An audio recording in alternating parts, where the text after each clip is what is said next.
Alors Syntex, c'est une association qui a été fondée en 1947, donc qui a son âge et son expérience de toutes ces années. Ça a toujours été une sorte d'énorme maison des jeunes, alors avec des intitulés différents de maisons de quartier, de centres culturels, avec comme idée de départ, comme essence de projet, l'ouverture et l'expérimentation. Et aujourd'hui, c'est toujours ça, mais avec cette empreinte numérique, on va dire. On trouve un espace convivial dans lequel on peut se former ou en tout cas découvrir des outils numériques, des outils créatifs, une programmation artistique autour aussi des nouvelles technologies.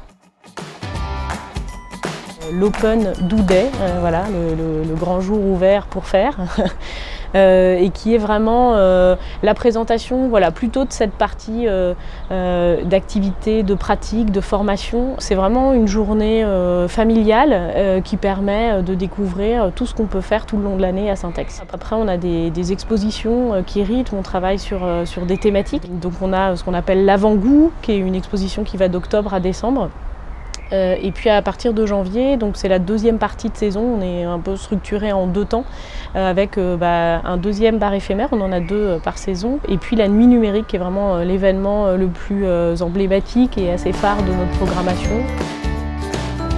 Les propositions artistiques sont une entrée aussi assez facile sur les nouvelles technologies pour aller plus loin, pour se former, pour essayer aussi de faire. Souvent on a tendance à entendre que le numérique peut exclure exclure les personnes qui l'utilisent. On a cette espèce de un peu d'idées reçues de personnes qui s'isolent avec une interface numérique, avec un écran. Et nous ici, on est vraiment dans la construction collaborative et créative et pas du tout dans cette approche-là. En fait, ça nous paraît assez éloigné de ce qu'on peut proposer.